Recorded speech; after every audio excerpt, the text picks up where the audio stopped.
এই সুন্দর সুন্দর ক্লেগুলাকে আমার মেয়ে একদম দুমড়ে মুচড়ে একদম আলু ভর্তা বানিয়ে দিছে।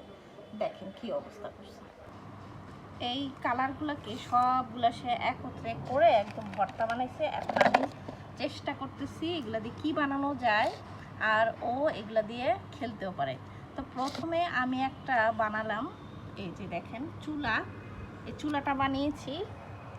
একদম ছোটোবেলার কথা মনে পড়ে গেল। ছোটোবেলায় কিন্তু আমরা মাটি দিয়ে এরকম চুলা হাঁড়ি পাতিল বানাতাম। তো আজকে আমি ঠিক করলাম যে এখন যেহেতু এগুলা এরকম করে ফেলছে, এগুলা দিয়ে আমি এখন ছোট ছোট হাঁড়ি পাতিল বানিয়ে দিব, ও এগুলো দিয়ে খেলবে। তো দেখেন আমি কি কি পাতিল হাঁড়ি পাতিল বানাই। এখন একটি পাতিল বানাবো আমি।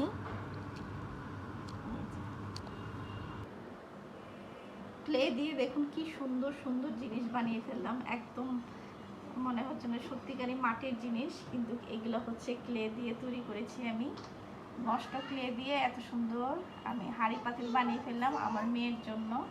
তো কেমন লাগলো দেখতে অবশ্যই কমেন্টস করে জানাবেন।